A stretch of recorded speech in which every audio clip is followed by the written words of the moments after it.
Please welcome head coach Urban Meyer.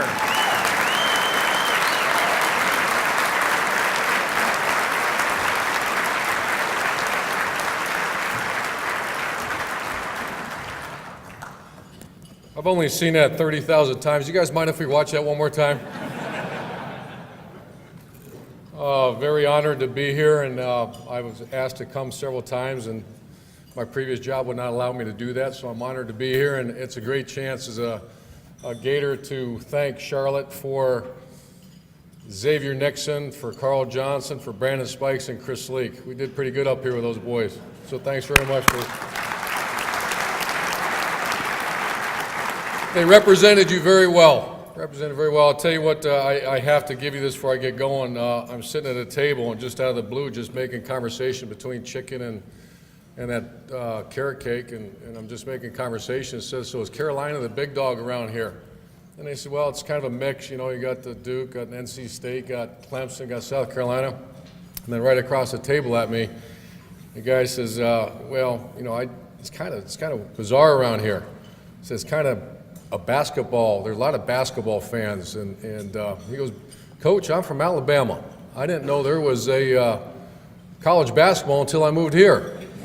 So is that right? So yeah, that big gymnasium on campus, I went to a couple Jimmy Buffett concerts. I went in there when I graduated. Other than that, I never went in that arena. So that's the first time he gave me a little ammo for my speech. That's the first time in recent memory that a person from Alabama has helped me out, so I appreciate that. So 3 guys waiting to get into heaven.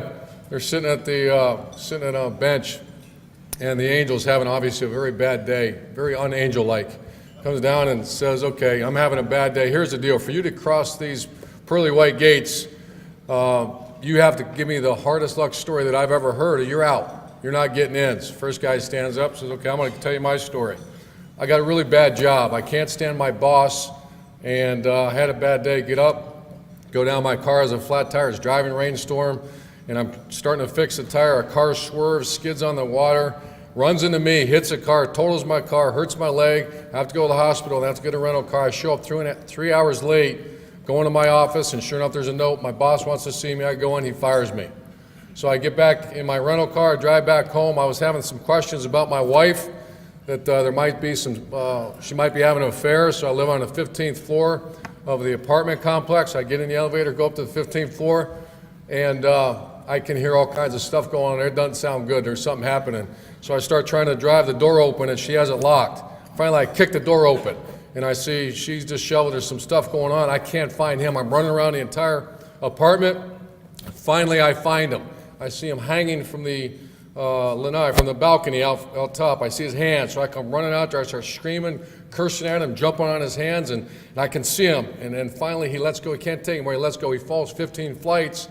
He breaks both his legs. He doesn't die. So I run over to the kitchen. I grab the refrigerator, and I shove it over the top of, right on top of him. As I do that, I die of a heart attack. And the angel looks at him and goes, my gosh, that's one of the hardest. Come on in, young man. That's a tough story. So he gets into heaven. Second guy stands up, says, I've had an awful day too. I was about 25 pounds overweight. I've been working out, doing a good job for the last 2 weeks. I work night shift, and I see you work out around 11 o'clock. And I always finish with pull-ups. So I live on the 14th floor on the balcony. So I go out and I start doing pull-ups. And this nut job starts screaming and cursing at me, and I see him. We're looking at each other. I'm like, what are you? And he won't let me. He's just screaming and yelling. And finally, I can't take him where I let go. I fall 14 flights. I don't die, but I break both my legs, and I can't move. That same nut job throws a refrigerator on top of me, and I'm here. I die. And the angel's like, what is going on? Come on in. That's awful. Third guy stands up and he says, well, I can't top that. Those stories are far too complex and too hard. He goes, I just was sitting naked in a refrigerator and someone threw me over the...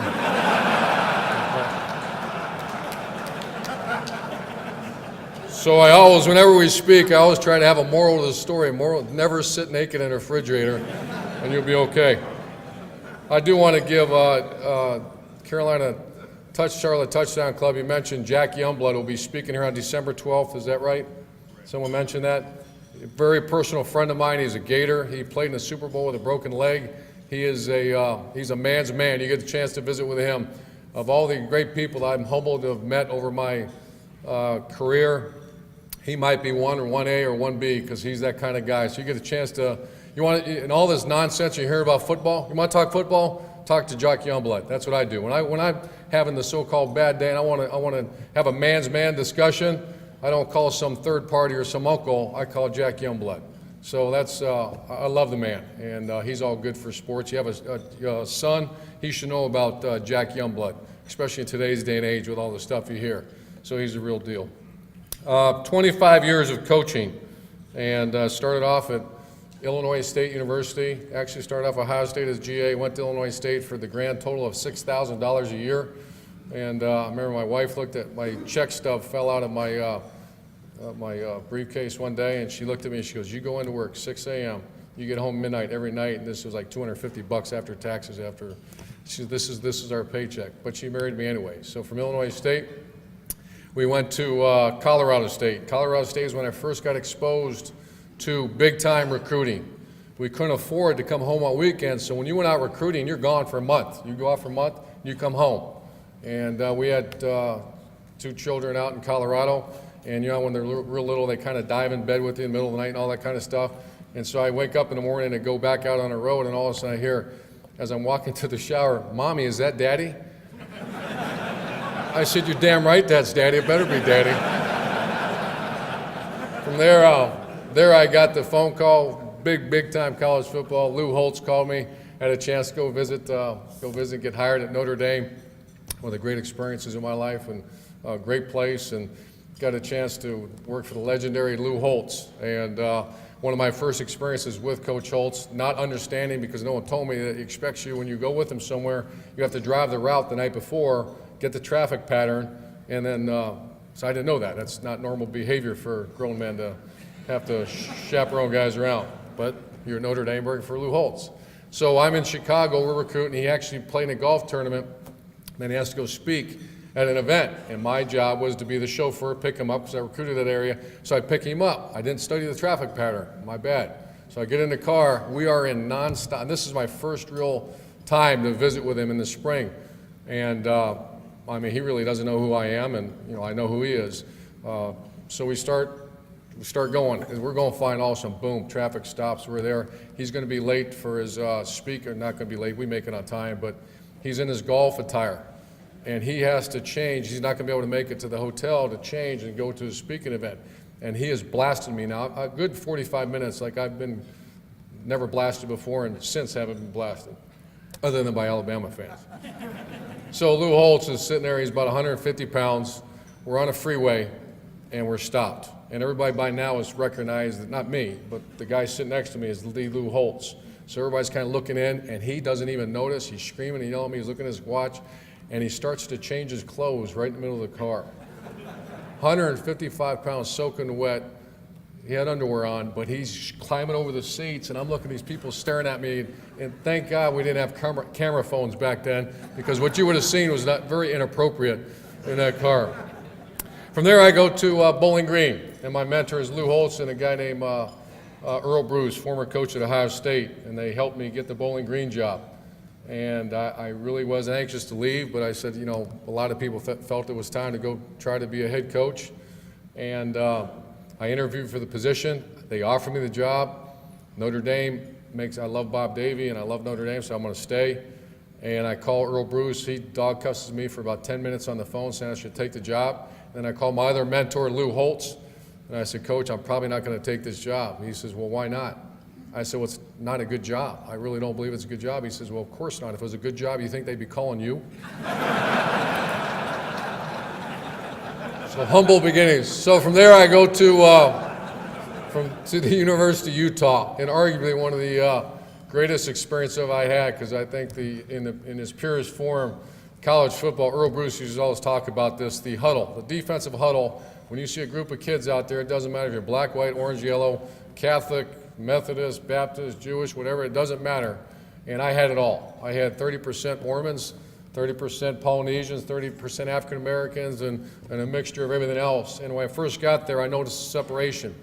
And to see them all come together, and we went 22-2, and we were the first non-BCS to make a BCS bowl team. And to this date, that 04 team, I know there's probably some Auburn fans in here, but that 04 team on any given day could have played for that crystal ball and won it. Alex Smith was our quarterback. And my first year, we go down to Mississippi State, play Southern Miss in Memphis in the Liberty Bowl. And obviously, there's two different worlds now, Southern Miss and Utah. And Southern Miss had a fine team and a great linebacker. And I was standing right next to him at one of those welcome dinners. And we're sitting there, and our niche at Utah, where we had these big Polynesians. There's about 35,000 Polynesians in Salt Lake City.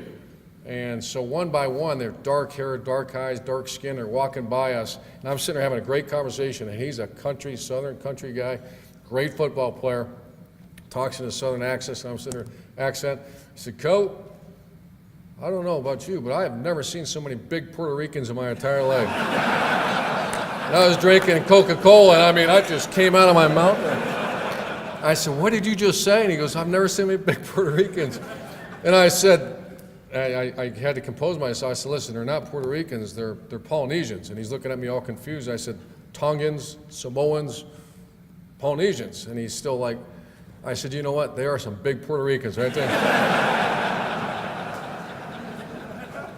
From there, I got hired at the University of Florida, and just a great place. Always be a Gator, and went down there. And in 05, we kind of took over. Obviously, some good players, but just not the culture that I want to be a part of. And we lose to a great named Steve Spurrier my first year, and I made sure I had my windows real tight down. And you don't in the South, they take football real serious, don't they? So you're not supposed to lose that one. We lost that one. But on the tarmac on the way home, on the plane, I heard laughing in the back of the plane. And that wasn't good.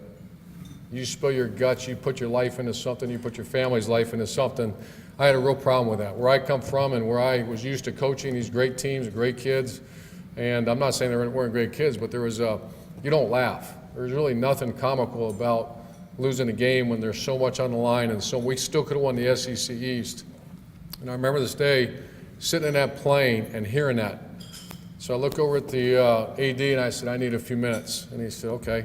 I said, I need a few minutes on this plane, like right now. So the plane lands, and I mean, probably, I'm not sure if we're allowed to do this, but the pilot, I had everybody get off the plane. I said, I'm not getting off the plane, and this team's not moving until everybody's off this plane. And about 2 hours later, we left the plane with two less players than were previously on the team. I found out who the people who weren't taking it real serious, and I kind of tightened ship down. And I had a coaching staff to this day still the best coaching staff I think maybe in history of college football. The head coaches all over the place. You got Dan Mullen at Mississippi State, Charlie Strong at Louisville, Doc Holliday at Marshall, Dan McCarney at North Texas. I got all these great coaches. Greg Madison, who should be a head coach, he's D coordinator at Michigan. But my point is that from that point forward, that program, that team became aligned. And I just, instead of always telling funny stories, I always try to give you something to grab a hold of. Because every time I listen to someone speak, I've been fortunate to hear some great speakers and just to grab a hold of something. And here's, Coach Belichick's a dear friend of mine, and he'd always want to come down and talk about like the spread offense, really intrigued by that, about the passing game and some other stuff. And I'd always ask him about team building, arguably the greatest professional coach in the history of the game. I mean, I'd argue that with anybody, and the way he operates. And he would always talk to me about alignment, but he would always talk to me about how to build a team. And if you think about this, is my own perception after doing this for so long, is that every organization, whether it be the Charlotte Touchdown Club, whether it be a church, whether it be a family, whether it be a coaching staff, whether it be a team, whether it be your business, and I've spoken at a bunch of corporate events, and to a man, every time I'm done speaking, a guy will come to me and say, you know what, that's what we're dealing with. What you deal with is this. I just got done speaking to my daughter's basketball team in Georgia Tech, and I shared this with them. Every organization, and just visualize this for a minute, every organization has 10% elite. And I don't mean by elite like money or something, I mean elite. That means self-respect, self-discipline, highly motivated individual that really wants to be great. Now that's not many, 10%. So obviously the way I look at it, okay, 100 people, that's 10. That's about right. So you take over a football program, if you're really, really bad, there's maybe 5, 4, but you're always going to find a couple of them. If you're fortunate like our '08 team, I'd say we're about 25% elite, guys that really wanted to be champions. You'll have about 80%, and I call them us. That's about what everybody else is. 80% is who I am. 80% of us. And you kind of go with the wind. You kind of, some days you have good days, some days bad days. You need to be driven a little bit, whatever reason, but that's the 80%. And then at the bottom rung, you have 10%. You have 10% that are disinterested, defiant, just really not really, you're there for your carrot cake and it's time to move on. For a football player, you look for your free Gator t-shirt and you move on. So the way you approach your 10-80-10 to me is how you move on and have magical things happen. And after my experience I had at Florida, and then I evaluate back because I didn't really think about this in depth when I was at Bowling Green in Utah and other places, and I used to talk with Coach Belichick once I came up with this theory about, and he uses it actually at the Patriots as well. The idea being, how do you harness the power? First of all, you recruit, you promote, you develop the elite 10%, because there's probably more than 10% on that team if you can just bring it out in them. How do you motivate them? And more importantly, how do you get that group, harness the power in that group, and take over that 80% so they become us? I'm sure you've heard that statement before. They become us. You get them to become you. That's when you start getting those measurements in December for, what kind of rain should we get, and, what bowl games are we going to, what the magical things happen. It's not because the elite can't do it by themselves. It's the elite somehow pulling the middle 80%, so all of a sudden you have a group of very self-motivated people. And the way we did that is, like I said, is just trying to gather that 80% and make them become as powerful as possible. Last thoughts, '08 National Championship team. I always try to, I went to visit Kuwait about a month and a half ago, and I'm a big fan of the military. I always have been. Since I've been a head football coach, every year we have a special force theme of our football team. Never to equate what we do in college football to that, because college football is a game. It's fun. It's nothing compared to what our servicemen do. It's 127 degrees over there in Kuwait. And the 3-star general had some gator blood in him, so he treated me like he would treat a gator. And he made a comment to me, and I want you to think about this. He said, the United States military has never been in this good a shape. And with all the stuff you read in the papers and all the negativity, I was shocked. I thought, back when I went to college, a lot of the guys that went to military were guys that were not able to go to college. And they were just kind of, everybody knows what I'm talking about, but here's his comment. He said, because of the patriotism after 9/11 and because of the economic situation a lot of us find ourselves in, we're getting the highest level of military right now. And after being there for 4 days and rubbing elbows, eating dinner, staying with those military people, we are in great shape now. I mean, that is a machine. So how I try to relate that, my 10 years as being head football coach, I want to share a story with you, and I'll close with this, is Black Hawk Down. 1993 was a terrible day. We lost 18 soldiers in Somalia, and it was the Rangers were part of a United Nations peacekeeping mission. And so Billy Donovan, my neighbor and basketball coach at Florida, had him come speak to his team, and he started sharing this with me. And one of my coach's son's a Ranger, and he was over in Afghanistan at the time. And so I watched Black Hawk Down again. Have you ever seen the movie? Raise your hand if you've seen Black Hawk. That's a tough movie to watch. And somehow I wanted to have the speaker come and share his moment. I'm not sure he even knew, his name is Danny McKnight, how profound not only the impact he made just on talking about what happened that day, but I'm going to share with you the bullet point of his speech. So I have Chuck Heater, my defensive backfield coach, whose son is in Iraq. We make the kids watch. This is during 2 days. Good thing about 2 days, all defense mechanisms are down, especially 112-degree heat index in Gainesville. It's down, man. You got them bare bones. They're watching. They'll do anything you ask them to do for that next Gatorade or next meal. So I'm making them sit and watch Black Hawk Down. My D coordinator gets up very emotionally because his son is a Ranger, introduces Danny McKnight. Danny McKnight gets up and starts talking about how, on paper, there's no way the United States fails that. It's supposed to be a 90-minute mission.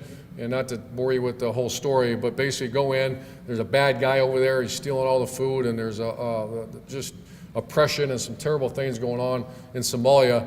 But the United States Rangers supposed to go in, get the bad guys, get out, and go home. Real simple, right? We're all the weaponry and everything we got. And they're the finest trained servicemen in America. And so what happens is, and he made the comment, and I used that for the '08 team as well, that the only way you fail, we were loaded. The only way you fail is lack of preparation over confidence. So that was kind of our theme as we went into it, as well as I'm about to talk about. Then he hit something else, and I kind of added my own words to it. He made a comment that success, and once again I'm throwing my own, paraphrasing to him and adding my own stuff, success can be measured a multitude of different ways, many, many different ways. And how to get that success can be measured. The way I've measured it over the years, and after that day hearing this gentleman speak, this hero speak, is the ability to successfully navigate the storm. And I'm going to add something. Not only navigate the storm, but come out the other end a little stronger. If you do that, you're on the way to having a hell of a team. And that sounds good. Okay, now give me something, Coach. Give me something, Danny. I was sitting in the back room going, holy man, he's onto something. I'm getting ready to write. I said, give it to me. And he did. He said, for you to successfully navigate a storm, and he said he's talking about you, he's talking about me, but he's also talking about your family, talking about the gentleman I asked you about your concrete business, right? Made a comment to me that, I said, boy, you had some hard times. He said, some damn hard times, but we made it through it. How'd you make it through it? Good luck, good fortune. What do you carry, rabbit's foot? You know, what? That's the whole thing when you coach a team too, where there's no rubbing bald heads and wearing a secret T-shirt, or there's no secret play. How do you make it through that tough time and come out the end a little stronger? If you remember in '08, we lost to Ole Miss. Ole Miss turned out to have a hell of a team. They won 10 games that year, but it was that Tim Tebow gave that speech. But more importantly, that team was everything I'm talking about. So he said to make it through a tough time, whether it be a corporation, a company, an individual, a family, first thing you have to be purpose-driven. So number one, you have to be purpose-driven. And ideally, in the perfect world, everybody maybe has a purpose that's divine. But a lot of times, you don't have that. Whether it be purpose-driven, could be financially purpose-driven, fear of purpose, whatever it is, but you have to be purpose. We all know those people. I've coached a bunch of them. They kind of run real fast, jump real high, but not a whole lot of purpose in their life. At some point, what's going to happen? It's going to falter. It's going to fail. You see it all the time. Just what is it, channel, what I turn it out, 28, whatever ESPN is. Just turn it on. At some point, you'll see them fail because there's not a purpose in that life. Number two, mentally, you got to be right on your game when that, not when the economy, everybody's building homes, right? Anybody can do that. Not when you're the coach and you got a Heisman Trophy winner. Anybody can do that. It's mentally on your game when it hits. Bill Belichick made this quote. It would always be behind me when I coached our team getting ready to go play. Is when's a team ready to play? When they know what they're doing, but when they know why they're doing it. So mentally, you got to be sharp, got to be on your game. The third one is emotionally, you got to be in good shape. The hardest to measure, hardest to keep track of. Coaching 18 to 20-year-olds, imagine the emotions in that room with all the girls, all the family issues, all the stuff you read about. And I found, and this is a big help to my left-handed quarterback back in the day, was emotionally you want to get your team right. Compassion and gratitude are the two greatest gifts you've ever had. And you can emotionally get your team, I mean, I'm not saying it's perfect, but a lot of times I still to this day will say, okay, write down 10 things you're grateful for. You're having that bad day. Not the bad day of the refrigerator deal, but you're having that bad day. And then you want to get your team right, you want to get yourself right. Take out a piece of paper, give me the 10 things you're grateful for. Go visit a young man in a hospital, a young lady in a hospital. Go use that gift of compassion. All of a sudden, you're going to see emotionally, you start getting that ship headed in the right direction again. Because emotionally, we know how that can be. When that ship hits, emotionally in the wrong place, when the storm hits, you got a bad situation. And the fourth one is physically, you have to be it's all relative, but you got to be in good shape. I actually poster child for not being in. I had some very significant health deals I had dealt with it 2 years ago, and it was all brought on by myself by not taking care of myself. So, going back to the theme, when you hit that storm, how do you make it through that storm? You have to be purpose-driven, emotionally in the right place, mentally on top of your game, and physically in the right frame of mind. And that's what I took from Colonel Danny McKnight. I'm going to leave you with this.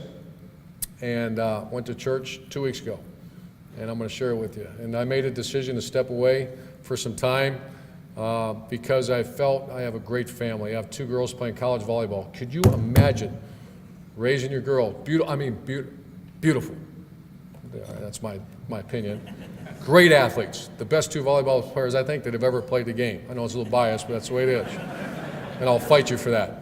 And one's at Georgia Tech, one's at Florida Gulf Coast. Could you imagine not being able to watch your kids play?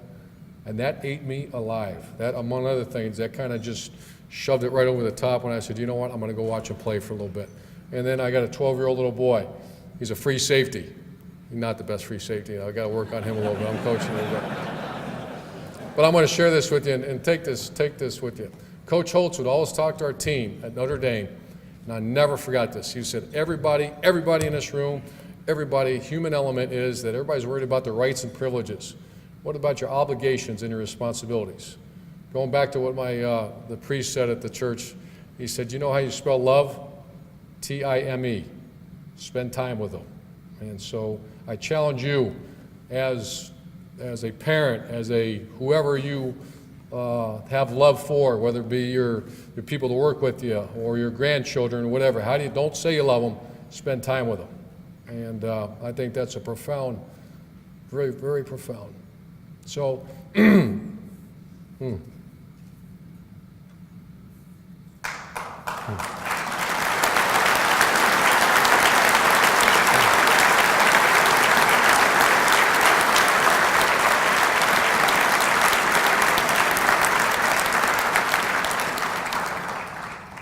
it's happened a couple of times. I talk about them. I'm very grateful that you had me be here. College football, I'm going to say this too about college football. It's not broke.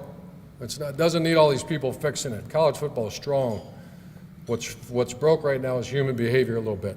And how do you fix it? I'm not saying college athletes, they should get some more money, the cost of attendance, but when you start hearing people start attacking the game of college football, it's not broken. What's broken is human behavior. How do you fix human behavior? If they break the rules, willingly and knowingly break rules, you don't play the game. You don't play the game. Don't change the game for them.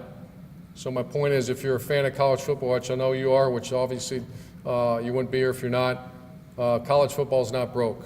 Support college football. Be an ambassador of college football. What is college football? It's a great sport that teaches people to do right. Don't let it be anything else than that. With that said, God bless you. Have a good night. Thanks.